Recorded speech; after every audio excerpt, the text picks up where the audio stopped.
지금 부동산 경매로 돈 벌 수 있을까? 해답은 부동산은 흐름을 알아야 한다. 부동산 경매, 공매의 본질은 매매가보다, 금매가보다 싸게 구입하는 것이 본질이다. 그러나 현재 지금 시기에 가능할까? 그럼 부동산 경매, 공매로 돈 버는 시장은 언제이고, 과거에 어떤 시장이었고, 현재는 어떤 시장이고, 앞으로는 어떤 시장이 펼쳐질까? 이러한 의문을 갖는 것은 부동산에 관심이 있다면 경제적인 자유를 누리고 싶은 사람은 누구나 생각해 보아야 한다고 생각한다. 자, 그럼 경매, 공매가 현재까지 어떻게 흘러왔는지를 알아야 한다. 2021년부터 2021년까지 경매 건수와 경매 낙찰가율을 확인해야 한다. 확인해야 할 이유는 간단하다. 지금까지 경매, 공매로 낙찰을 받아 어떤 수익 구조를 만들어 왔는지 알아야 하기 때문이다. 그리고 또한 수요와 공급의 원칙 또한 생각해 보아야 한다. 왜냐하면 경매가 1년에 매월 1,000건이 경매로 진행된다고 생각하자. 그런데 수요는 100명이고 공급은 1,000건이다. 이런 시장이라면 경매하는 사람들은 많은 돈을 벌 수 있을 것이다. 그러나 반대로 수요가 1,000명이고 공급이 100건이라면 과연 돈을 벌 수 있을까? 자, 그러면 일단은 경매 건수와 낙찰가율을 확인해보자. 본표는 2021년서부터 2020년까지 경매 진행 건수와 낙찰가율 표이다.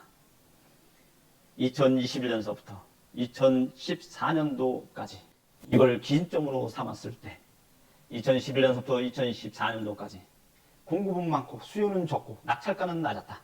한마디로 돈 버는 시장이었다. 2015년서부터 2020년까지 공급은 적고 수요는 많고 낙찰가는 높았다. 한마디로 돈이 안 되는 시장이다. 올해 2021년 서울 아파트 경매 낙찰가 추이, 6월 경매 낙찰가와 최근 매매가 현황. 강남구 대치동 아파트는 36억 6,123만 원에 낙찰이 되었다.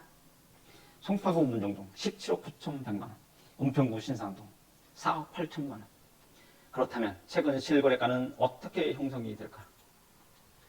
34억 4,500만 원, 17억 6천만 원, 4억 4,500만 원. 낙찰받은 거에 비해서 2억 1,623만 원을 비싸게 낙찰받았다. 3,100만 원을 비싸게 낙찰받았다. 3,700만 원을 갖다 비싸게 낙찰을 받았다. 그러나 이 현상이 벌어졌다. 경매 물건 중 황금성이 뛰어난 물건을 A급이라고 하자. 대표적인 것이 아파트다. 2014년부터 2021년까지 낙찰가는 계속해서 미친 듯이 상승세를 이어왔다. 전체적인 양상이다. 자, 그런 감정가 5억, 낙찰가 5억이라고 생각하자. 여기에서 알아야 할 것이 있다. 아파트가 경매로 진행이 되려면 적어도 6개월에서 1년 정도의 시간이 지나야 경매로 나온다. 그리고 아파트 가격이 계속해서 가파르게 상승해 왔다면 감정가는 5억, 낙찰가도 5억. 근데 6개월에서 1년 사이에 아파트 가격이 계속해서 가파르게 상승해 왔다면 어떻게 될까? 이런 시장이었다. 여하튼 결론은 경매, 공매로 돈이 되는 시장이었다. 경매의 본질은 아니지만. 한 가지 예를 들어보자. 내가 역세권의 서울 아파트 또는 GTX 역세권의 아파트를 가지고 있다고 가정해보자. 잠자고 일어나면 주마다 가격이 뛰어 있다면 나는 과연 오른 가격에 팔 수 있을까? 아마 대부분 안 팔 것이다. 그리고 더 올라가기를 기다릴 것이다. 그렇다면 내가 사업이 어려워져서 혹은 장사를 하는데 코로나 때문에 어려워져서 1차 담보대출, 2차 신용대출, 3차로 정부 자영업자 대출 등으로 어려운 상황이라고 가정을 해보자. 첫째, 매매가가 계속 상승한다면 호가의 매매로 내놓을 것이다. 아마 매매가 될 것이다. 둘째, 매매가가 계속 하락한다면 금매로 내놔도 매매가 안 될 확률이 높다. 경매로 진행이 될 것이다. 결론은 부동산 경기와 경매의 경기는 반비례한다. 그런데 반비례하는데 결론은 돈을 벌었다. 이 말은 가파르게 부동산 가격이 상승해서 나타난 기현상이다. 경매, 공매로 돈을 벌고 싶다면 부동산을 알아야 한다. 그래서 돈 버는 타이밍을 알아야 한다. 아무튼 기현상이 이어졌다는 것은 사실이다. 그런데 아직도 부동산 전문가, 경매 전문가라는 분들이 과거에 돈을 벌었으니 앞으로도 돈을 벌 수밖에 없다는 이론으로 많은 투자자나 수강생을 유치, 투자를 하는 것으로 안다. 자, 과거는 과거고 이제 현재를 기반으로 미래를 예측하고 준비해야 하지 않을까라고 생각한다. 2019년도에 대부분의 경제 전문가들은 제2의 IMF를 경고하고 있었고 경기 수치 통계 자료 또한 경고를 하고 있었다. 2018년, 2019년 제2의 IMF 경고. 통계로 미리 보는 2019년 경제. 본표는 한국, 미국, 중국, OECD 경기 선행지수 표이다. 보는 것처럼 한국은 2017년부터 선행지수가 하락하고 있다. 한국은 2018년, 2019년, 2020년, 2021년 경기 침체 국면에 있었다. 2019년 한국 경제 전망. 2017년 기준으로 2017년 기준점부터 한국은 그래프가 하향 곡선을 그리고 있었다.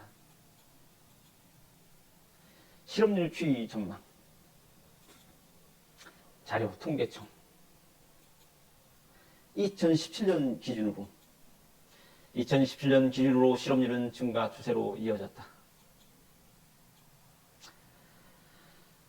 영국 캠브리지 대학에서 근무하는 장하준 교수가 한국 경제 20년 만에 위기에 처했다고 진단했다. 2018년 세 번째 금융위기 시작된다.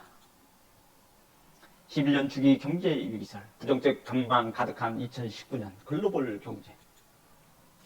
2019년 경제 위기설, 집값 하락, 이미 시작됐다. 거래 절벽, 하우스 푸어 등장할 수도. 급매물 나와도 팔리지 않아. 매수세 꽁꽁.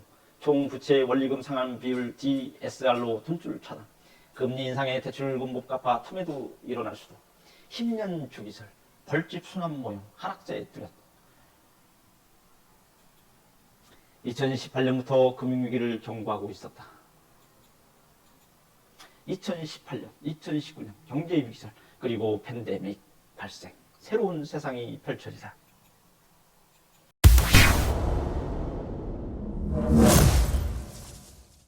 기현상이 생기다. 전 세계는 막대한 유동성 자금을 풀고 금리를 인하했다. 이유는 시중에 많은 유동성 자금을 풀면 소비 촉진, 많은 물건 생산이 필요, 기업은 설비 투자를 하여 더 많은 물건을 생산, 직원 채용 급증, 생산활동 인구 증가, 소비활동 증가, 경기를 살리려고 했다. 0%대의 기준금리 인하, 금리 인하로 돈의 흐름에 윤활유를 제공했다. 돈은 사람으로 치면 피와 같다. 그런데 현장에서는 정부에서 원하는 것과 다른 방향으로 움직이기 시작했다. 첫 번째, 저금리와 막대한 유동성 자금은 소비와 생산으로 집중하지 못하고 부동산과 주식으로 돈이 몰리기 시작했다. 부동산과 주식으로 돈이 몰리면서 패닉바이 현상, 명불 투자, 실수요자 가세, 부동산 불패 신화가 이어졌다. 부동산 유명 유튜버의 집값 상승론을 주장하며 많은 구독자들과 회원들을 보유하면서 기현상들을 만들기 시작했다. 경매 시장 또한 과열이 되어가는 양상이다. 최근 아파트 낙찰가는 기본 30명에서 70명이 도전하여 100%에서 110%의 높은 낙찰가를 보이고 있다. 이것이 정상일까? 돌이켜보건대 팬데믹 여파는 강력했다. 폐업, 자영업자 대상 실업급여 지급, 코로나 이전 대비 2.4배. 2021년 자영업자 대출 규모 약 831조, 벼랑 끝으로 내몰리는 자영업자. 벼랑 끝 소상공인, 폐업 철거비 지원 신청 1년 새 2배로. 2021년 팬데믹으로 인한 자영업자의 폐업 증가, 빈상가 늘어나다. 부동산 주식은 올라도 너무 올랐다. 한 시민은 이제 집을 못 살 정도로 올라서 집 장만을 포기하니 마음이 편안하다고 한다. 할 말은 너무 많지만 차차기로 하고 오늘은 흐름만 짚고 넘어가려고 한다. 2018년서부터 2019년 경제 위기설. 앞에서 설명한 대로 2019년은 경기상 모든 통계 지수가 안 좋은 상황이었다. 이때부터 경기는 벌써 빨간불이었고 경기 위기 상태였다. 두 번째, 팬데믹 현상. 막대한 유동성 자금이 풀린 0%대의 저금리 시대의 도래. 부동산, 주식, 불패 신화의 시작. 경매 낙찰가의 고공행진. 사이비 종교의 믿음 수준. 그리고 현재 2021년 9월 6일 가계대출 1800조 시대. 농협 대출 중단 사태, 타은행으로 대출 문턱 높임, 9월 1일 금리 인상 단행, 10월, 11월 추가 인상 시사. 물가 상승률 2%대 고공행진 중 원자재 가격 상승, 자산 가격 상승, 화폐 가격 하락 등등. 미국은 올 연말 테이퍼링 계획 시사, 막대한 유동성 자금을 점차적으로 줄여 0으로 만들려는 계획이다. 한국은행 금융 취약성 지수, 은행 대출 태도 지수, 국내 은행 신용 위험성 지수, 주택 구입 부담 지수, 국내 주택 시가 총액 증가, GDP 대비 가처분 소득의 갭, GDP 대비 가계 부채 비율 등. 결론적으로 앞으로 어떻게 펼쳐질 것인가? 미래를 읽어야만 돈을 벌 수 있다. 경매는 부동산의 조그마한 부분에 속한다. 부동산 가격이 상승할 때 경매는 안 좋다. 돈 벌기 힘들다는 얘기다. 부동산 가격이 하락할 때 경매는 호황이다. 돈 벌 기회다. 부동산과 경매는 반비례 관계이다. 그럼 과거는 돈을 못 버는 시기인가요? 라고 묻고 싶을 것이다. 여기서 그래프를 연상해보자. 가파른 상승장이 과거의 모습이라면 정상적인 상승은 오르내리면서 상승하는 것이 원래 부동산 주기다. 그런데 2018년서부터 2020년 8월까지 가파르게 올라서 웬만한 아파트는 2년 사이에 2배 가격이 뛰었다. 참 대단한 배짱들이다.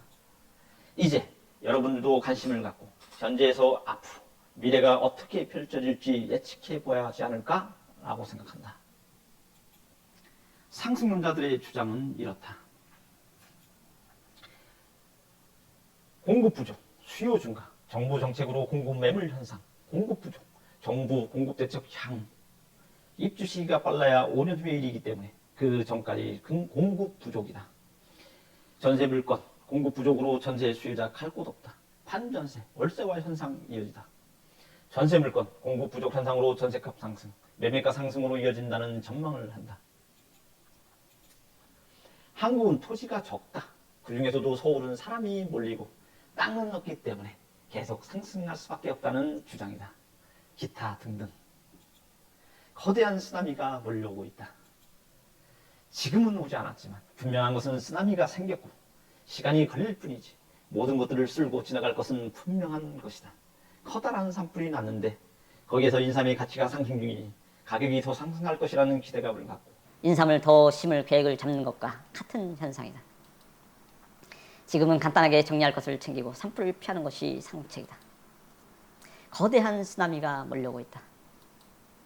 쓰나미의 발생 원인은 많다. 가계부채 1800조, 모든 통계지수 빨간불, 자영업자 벼랑끝 대출 얼마나 버티나, 실질소득 제자리, 부동산, 주식, 과열 폭등 등 2020년서부터 2021년 6월 이 30대 영끌 투자, 세계 각국 경제 전문가의 위기론 대두, 대출 만기 상한 위에, 원금 상한 위에, 이자 상한 위에 약 200조 원 잠재 부실. 2021년 9월 금리 인상 단행, 10월, 11월 추가 인상 시사.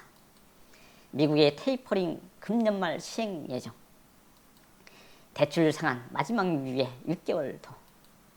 쓰나미를 만든 재료 중 가장 큰 몫은 대출, 전세자금 대출, 담보대출이다. 이제 경매 이야기로 다시 돌아오자. 2021년 9월 기준으로 과거의 요소까지 현재의 쓰나미라는 요소는 만들어졌다. 대선의 기대로 힘들어도 버티려는 분위기가 형성될 수도 있다. 그렇다 하더라도 쓰나미는 결론적으로 시간의 차이일 뿐이지 결국은 온다.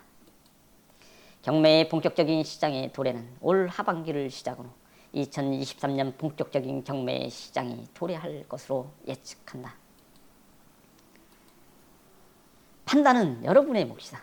그러나 최소한 상승론자와 하락론자의 주장을 동감하거나 비판할 수 있는 지식은 습득해야 한다고 생각한다.